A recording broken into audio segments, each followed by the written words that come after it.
안녕하세요. 다산에듀 원장 이재현입니다. 이번 시간에는 전력공학에 대한 오리엔테이션을 하겠습니다. 이 전력공학에서는 어떠한 내용들에 대해서 배우는지 알아보겠습니다. 이 전력공학이라고 하는 것은 원래는 전력 계통공학이다 라고 하는 것이 맞겠죠. 근데 우리가 간단하게 그냥 전력공학이다 라고 얘기를 합니다. 그럼 여기에서 나오는 용어 중에 이 전력 계통이다 라고 하는 것은 무엇이냐면 적어 볼게요. 발전소는 뭐 하는 곳이죠? 전기를 생산하는 곳이죠. 그죠? 발전소에서 생산한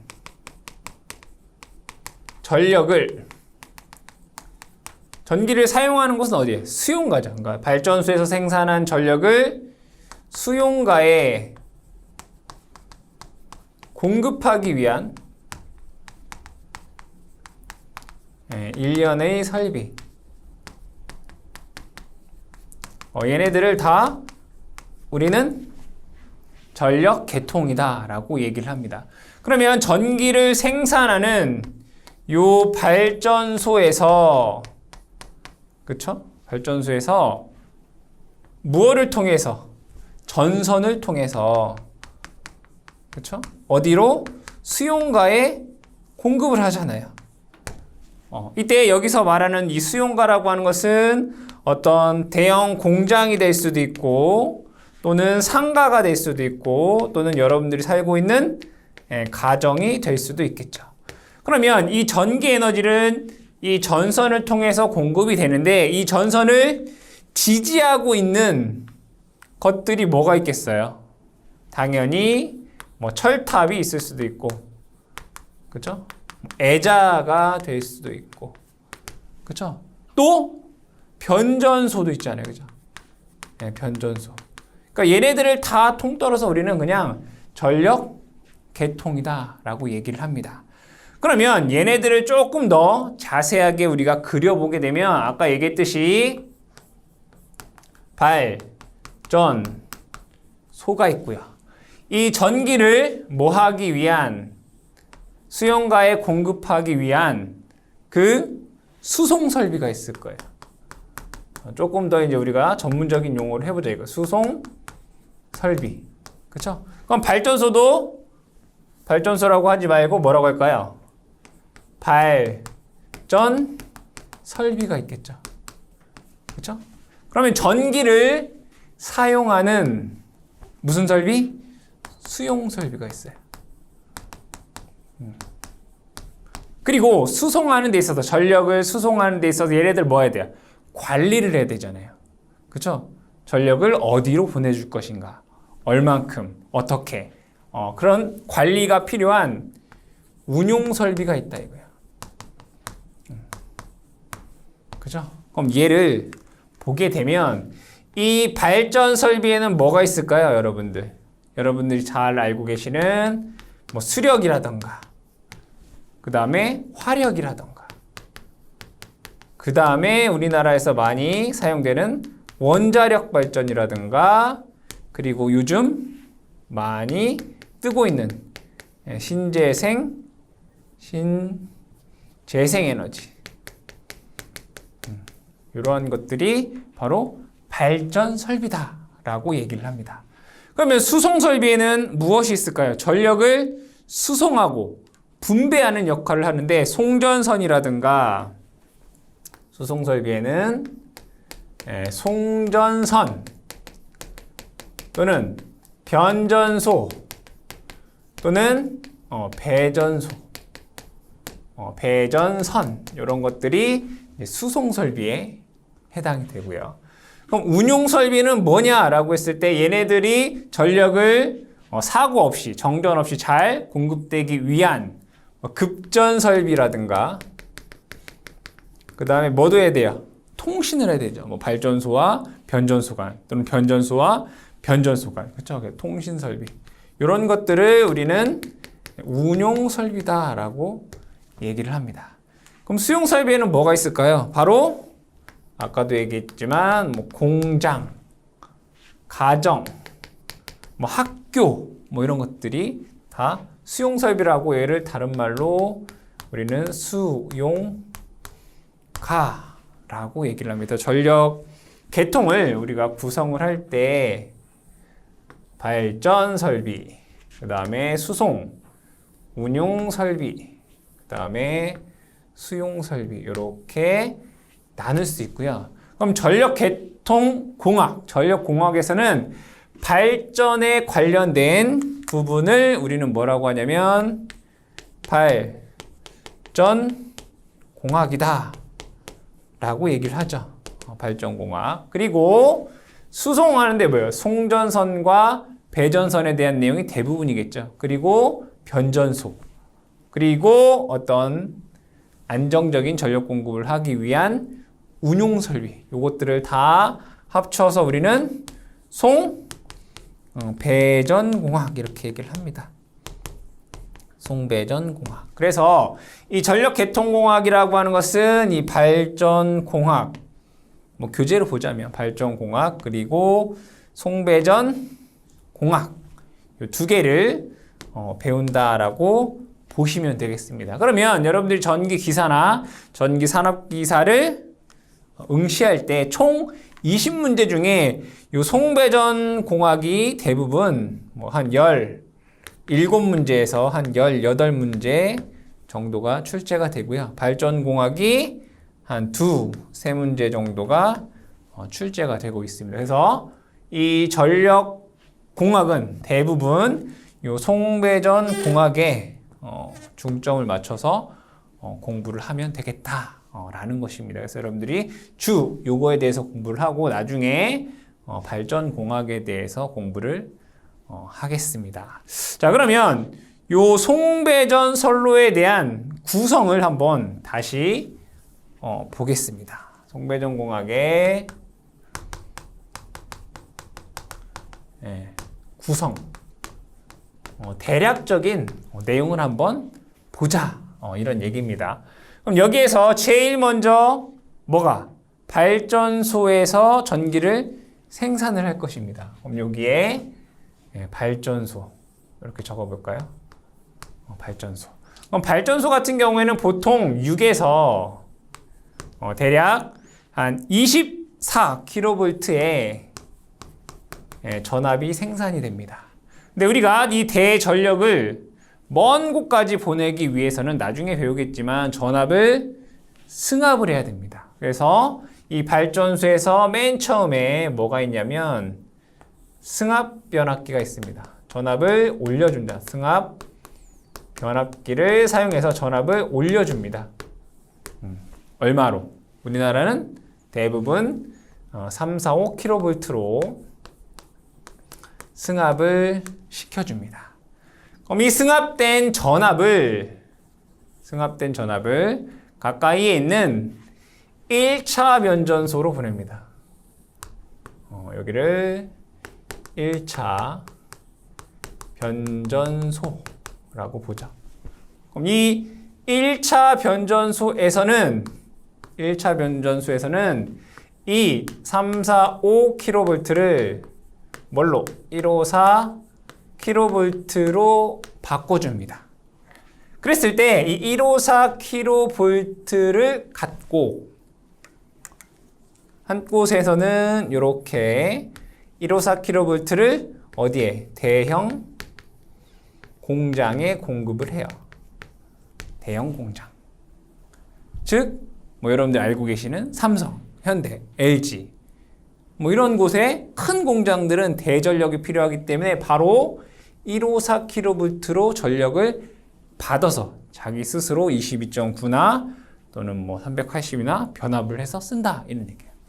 그 다음에 154kV를 다시 어디에? 또 다른 변전소, 얘를 2차 변전소로 보냅니다. 그럼 이 2차 변전소는 이 154kV를 뭘로? 22.9kV로 다시 전압을 낮춰줍니다. 그러면 이 22.9kV는 어디로 보내지느냐? 일부에서는 마찬가지로 22.9kV로 공장이나 또는 아파트나 또는 뭐 학교라든가 뭐 이런 데서 22.9kV를 받아서 자기들이 사용할 수 있는 전압 220이나 380으로 쓴다. 이런 얘기예요. 그 다음에 또 22.9kV는 어디에 사용이 되느냐?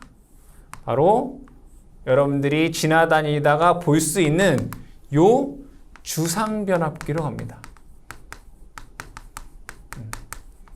주상변압기라고 하는 것은 땅 위에 있는 변압기다 이렇게 하는 거예요. 주상변압기.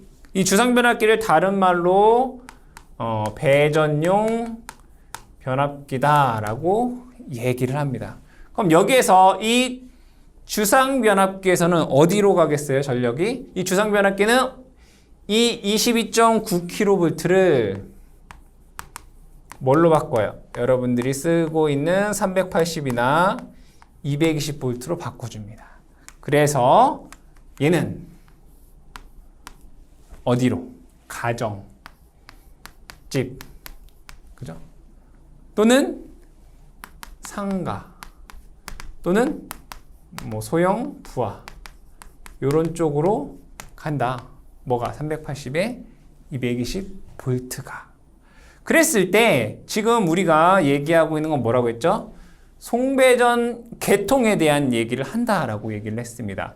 그러면 요 얘라든가 얘 그리고 얘는 우리가 다 통틀어서 얘를 뭐라고 할까요? 우리는 아까 얘기했지만 수용가라고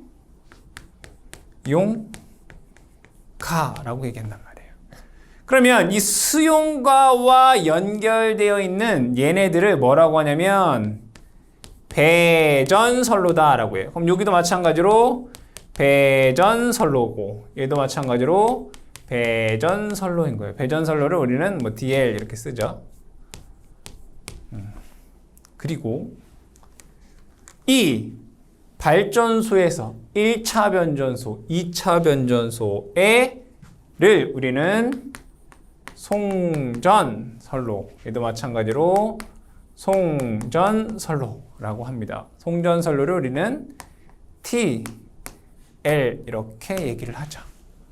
그러면 이 송전선로와 배전선로를 이제 구분을 해보자면, 그러면 보니까 이렇게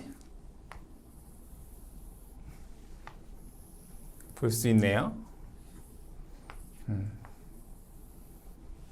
이쪽은 우리가 송전선로이고 이쪽은 배전선로다라는 것을 알 수 있어요. 그럼 이 송전선로와 배전선로에는 어떠한 특징들이 있느냐라고 봤을 때 이 송전 쪽은 얘는 보통 3선식을 사용을 합니다. 그리고 중성점 접지를 하고, 그 다음에 여기서 볼까요? 송전 쪽은 3선식이다. 그리고 배전 쪽은 얘는 4선식을 많이 사용을 합니다. 자, 그 다음에 대부분 이 송전선로는 고전압, 대전력을 사용을 한다. 그러니까 전력이 크다라는 얘기는 그만큼 전선도 크다라는 얘기가 되겠죠. 그래서 지지물로 대부분 얘는 철탑을 사용을 합니다. 철탑은 전선이 어디에 있어요? 땅보다 위에. 그래서 얘는 가공 선로를 이용을 한다. 그러면 이 고전압 대전력 장거리가 되겠다, 그죠? 그럼 배전선로는 얘도 마찬가지로 전압은 높지만 얘에 비해서, 그러니까 송전선에 비해서 저 전압 소 전력이면서 뭐가 있어요? 단거리에 사용이 되겠죠. 그때 지지물로는 얘는 철탑보다는 강관주 또는 이게 철주예요, 철주. 그 다음에 철근 콘크리트주. 그래서 CP주 이렇게 얘기해요. 이런 것들을 사용하는 건 뭐예요? 얘는 가공선로를 사용을 하고, 그리고 부하 밀집 지역이라든가 아니면 신도시 이런 데는 다 도시 미관을 위해서 뭐였어요? 지중 선로를 사용한다. 그쵸? 그리고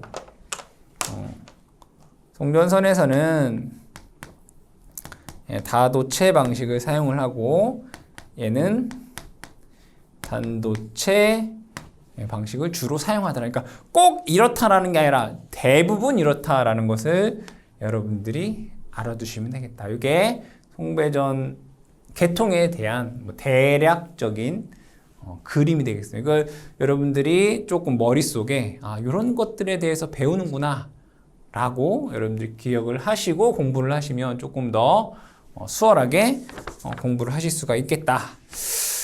자, 그러면 이 계통에 대해서도 알아봤고, 여러분들이 이제는 이 전력에서 조금 여러분들이 공부하셨던 뭐 회로나 기기에서와 다른 어떤 전압에 대한 정의를 조금 짚고 넘어가겠습니다. 그러니까 전압의 뭐 정의라고 볼까요? 전압의 정의에 대해서 조금 짚고 넘어가 보자. 첫 번째는 선간전압과, 선간전압은 제가 V로 쓸 거고요. 선간전압과 상전압. 자, 여기에서 상전압은 제가 E다라고 쓰겠습니다. 근데 여기에서 이 상전압은 이 전력공학에서 이 상전압이라고 하는 것은 대지와 상간의 전압을 의미합니다. 뭐라고요? 대지와 상간의 전압. 그래서 얘를 다른 말로 대지 전압이다라고 얘기할 수 있습니다. 그러면 이 선간전압은 뭔가요? 선간전압은 바로 선과 선 사이의 전압을 의미합니다. 그러면 여러분들이 공부하셨던 발전기를 한번 볼게요. 발전기 어디에서 공부했어요? 전기기기에서 공부했죠. 그럼 발전기는 교류 발전기는 삼상 Y결선이에요. 그죠? 그럼 Y결선은 어떻게 돼? 이렇게 되죠. 이렇게. 그럼 발전기에서 여러분들이 얘가 이렇게 나오면 여러분들 기존의 선간전압은 뭐였죠? 이거였어요. 얘가 선간전압. 그쵸? 상전압은 뭐였어요? 얘와 얘 간의 전압이 상전압이었다고요. 그쵸? 맞죠? 그러면 변압기를 한번 볼게요. 변압기 중에서도 우리가 델타 결선을 한번 볼게요. 델타 결선은 어떻게 생겼어요? 이렇게 생겼죠. 이렇게 생겼어요.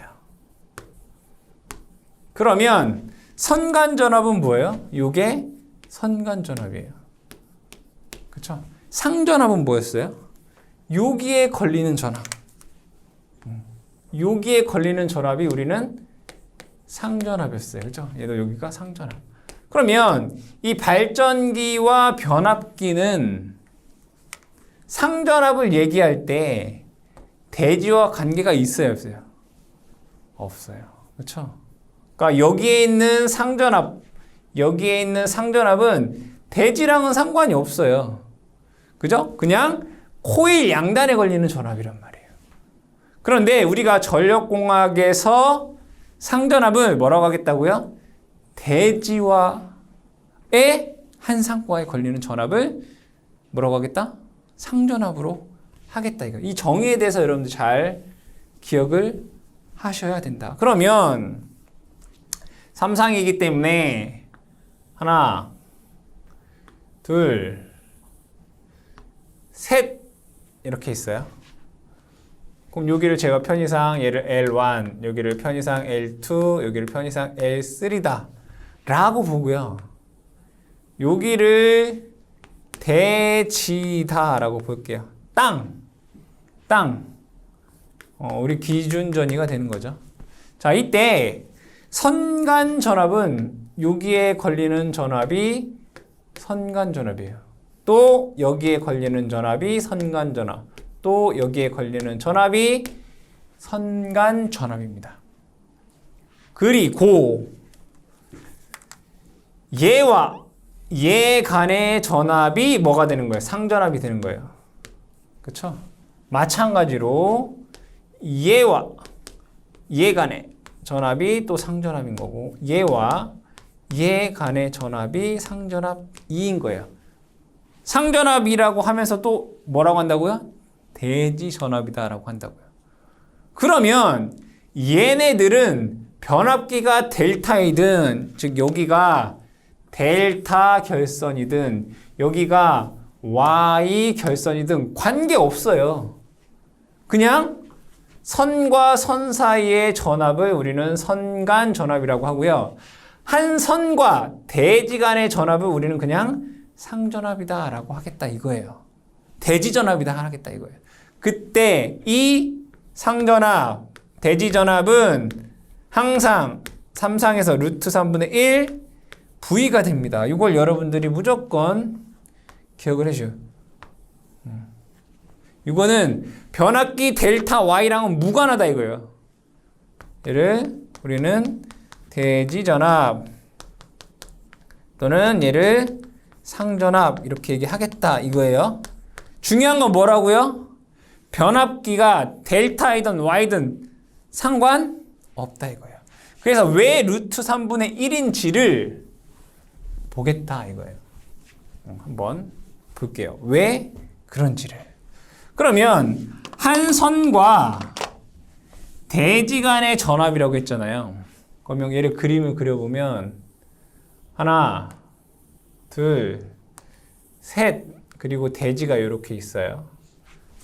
그러면 얘는 요 선과 요 선 간에 임피던스가 있을 거고요. 요 선과 요 선 간에 임피던스가 있을 것이고요. 요 선과 요 선 간에 임피던스가 있을 거예요. 그렇죠? 있겠죠. 그럼 얘 임피던스 간에 걸리는 전압을 뭐라고 한다고요? 대지전압, 상전압으로 한다고 했어요. 그럼 보니까 얘 점, 요 점, 요 점은 다 어떻게 있어요? 연결되어 있네. 연결되어 있네. 그죠? 그럼 얘를 다시 그려보면 이렇게 그릴 수 있다고요. 이렇게. 여기는 대지예요. 그쵸? 그리고 얘 하나, 둘, 세 개를 우리는 하나, 둘, 셋 이렇게 그릴 수 있다고요. 그러면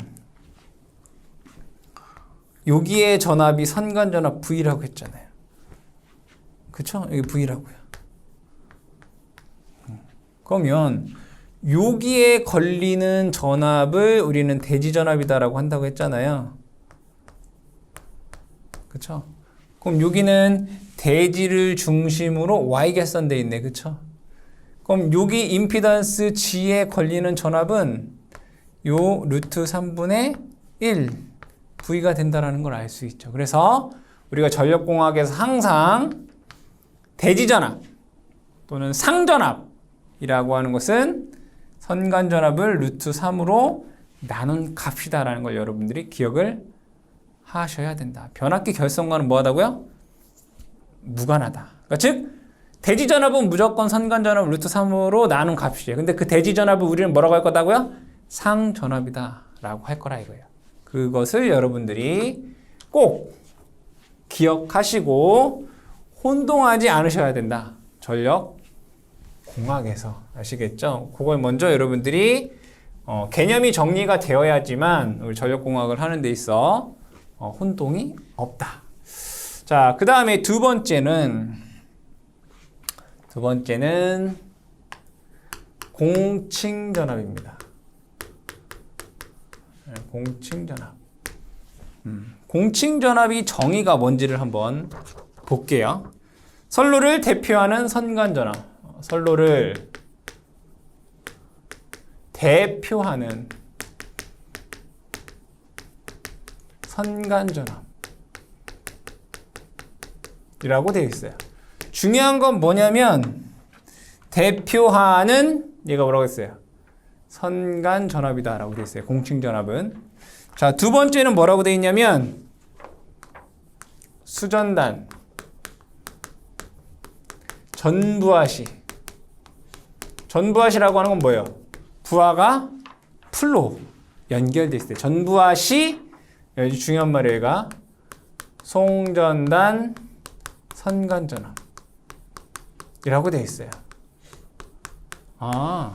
그러면 이것을 그림으로 한번 볼게요. 여기에 삼상 삼선식이 이렇게 하나, 둘, 셋 이렇게 되어 있어요.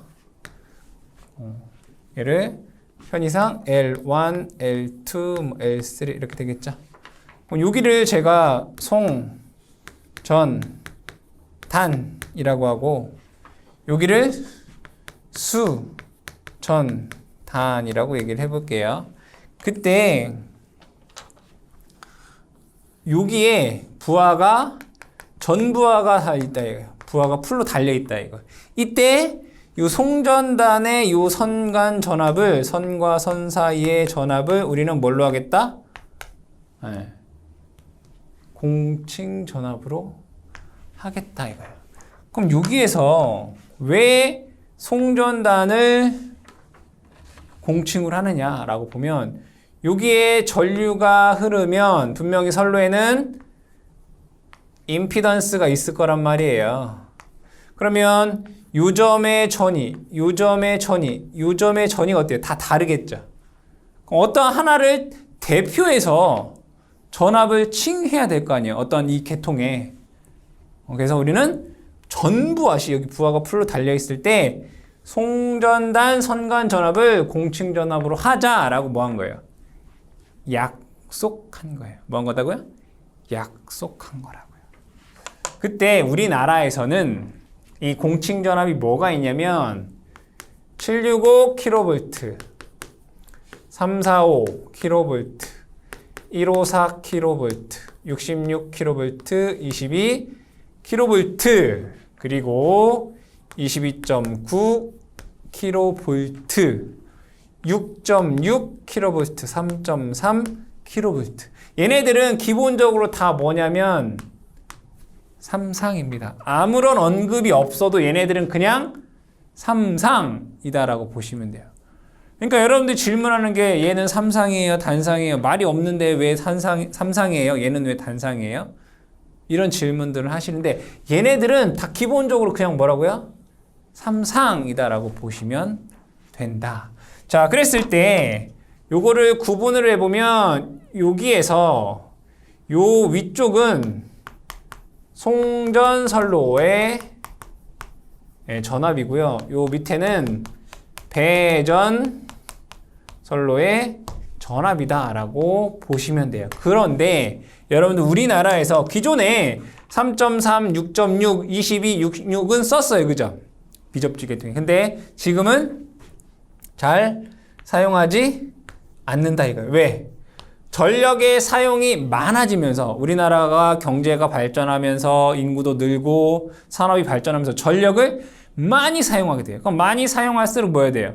전력을 많이 공급해야 되기 때문에 그에 따라서 전압을 계속 어떻게 해요? 승합을 한 거죠. 그래서 기존에 있던 얘네들은 사용하지 않고 지금은 배전선로는 다 뭐예요? 22.9kV를 사용을 하고 있고 송전선로에는 154, 345, 765를 사용한다라고 여러분들이 기억을 해주시면 되고 얘네들을 뭐라고 한다고요? 공칭 전압이다라고 얘기를 합니다.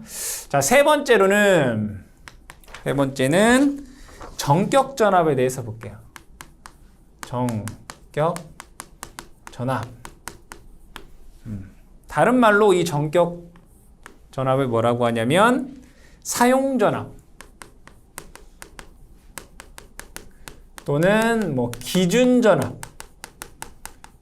이렇게 얘기를 합니다. 그러면 이 정격 전압을 뭐라고 정의되어 있는지 한번 보게 되면 전기기기 제조업자가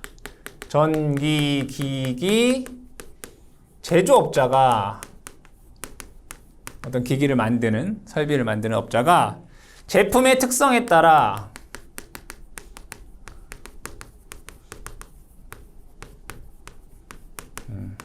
각각 제품에 따라서 임의적으로 지정한 즉 전압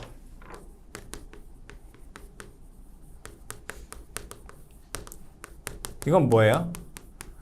어떠한 전기 기기를 사용하는데 이 전압으로 사용하는 것이 가장 바람직하다라고 한 게 정격 전압이에요. 그럼 그 얘기는 뭐예요? 이 정격 전압은 다 기기 설비마다 다르다는 얘기잖아요. 공칭 전압은 우리나라에서 사용하는 공칭 전압은 뭐예요? 이렇게 정해져 있어요. 그렇죠?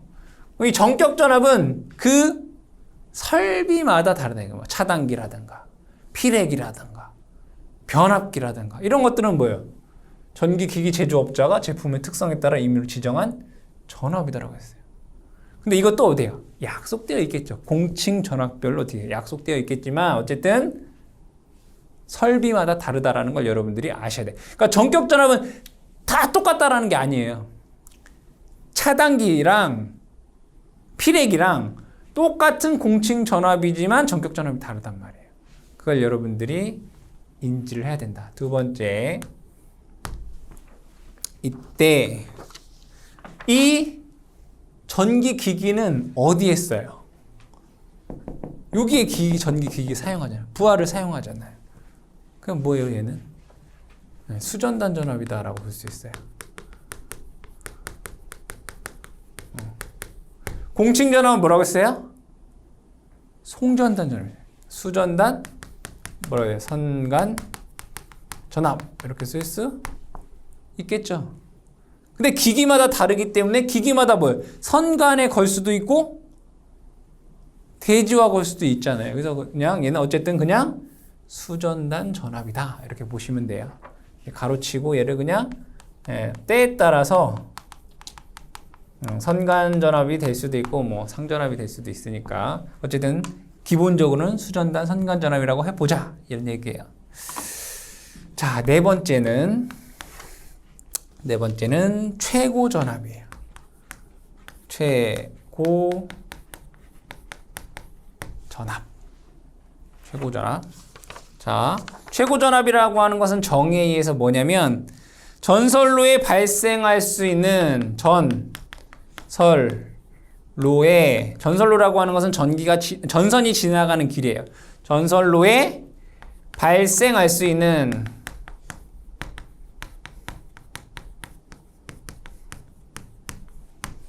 최고 선간 전압. 최고 선간 전압이다 라고 되어 있어요. 근데 이 최고 전압은 전선로가 있고 전기가 지나가는 그리고 전기 기기가 있잖아요. 그죠? 그래서 얘는 조금 다른 게 뭐냐면 이 선로에서는 전선이 지나가는 길이에요. 선로에서는 전격 전압이 뭐예요? 기준 전압이라고 했죠. 기준 전압의 1.15 V가 되고요. 전기 기기에서는 1.2 V가 돼요. 요 정격 전압을 제가 V다라고 쓸게요. 즉 최고 전압은 선로에서는 1.15 V가 되고 기기에서는 1.2 V가 돼요. 여기서 V는 요 기준 전압, 정격 전압을 의미해요. 그러면 여기에서 이 공칭전압과 정격전압과 이 최고 전압에 대한 서로의 관계를 한번 보자 이거예요. 관계를 한번 볼게요. 보면 여기는 송전단이고요. 여기는 수전단이잖아요. 그러면 송전단과 수전단 간에 뭐가 생긴다고요? 바로 전압 강하라고 한다고요. 그때 여기는 우리는 송전단을 뭐예요? 공칭 전압이다 라고 얘기를 했고요. 여기를 수전단 측에를 뭐라고 한다고요? 정격 전압이다 라고 했단 말이에요. 정격 전압. 이 정격 전압을 제가 의미로 그냥 V로 쓰겠다 이거예요. V. 근데 송전단과 수전단의 일반적인 법적으로 얘기하는 게 아니라 그냥 러프하게 한 전압 강화를 10% 정도로 봐요. 러프하게 10%. 그러면 이 공칭 전압이라고 하는 것은 이 정격 전압보다 10% 크다는 얘기네요. 그러면 얘를 이렇게 보면 공칭 전압은 정격 전압의 몇 배라는 얘기예요? 1.1배 정도가 되는구나 라고 우리는 알 수가 있겠다. 그러면 이렇게 적어보자 이거예요. 공칭 전압은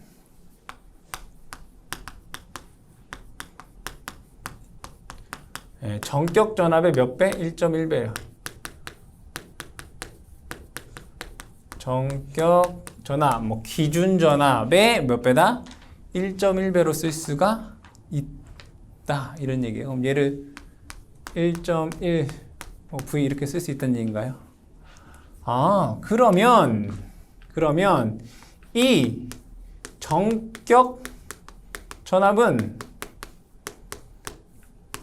공칭 전압을 1.1로 나누면 되네요. 그죠? 공칭 전압을 뭘로 나눈다고요? 1.1로 나누면 돼요. 그러면 이 최대 전압은 선로에서는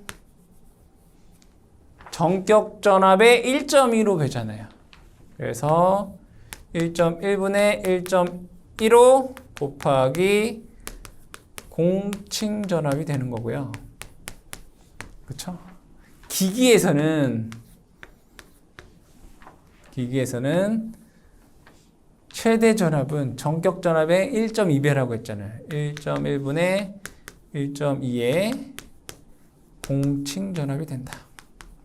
이러한 개념들을 여러분들이 조금 알고 가시면 이 전력공학을 공부하시는 데 있어서 큰 도움이 된다. 즉 여러분들이 공부를 하시는데 가장 어려운 건 뭐냐면 수박 겉핥기식으로 공부를 하셨을 때 그때는 어렵지 않지만 나중에 많은 지식들이 머릿속에 들어오면 뒤죽박죽이 돼서 혼동이 되는 거예요. 그러니까 즉 혼동이 되지 않기 위해서 전체적인 전력공학에 대한 그림과 그 다음에 전압에 대한 정확한 정의를 여러분들이 짚고 넘어가시면 나중에 전력공학을 차근차근 공부하시는 데 있어서 절대 혼동될 일이 없다. 그렇기 때문에 여러분들 이 내용을 조금 지루할지라도 꼭 기억하고 암기하고 전력공학을 공부해 주시기 바랍니다.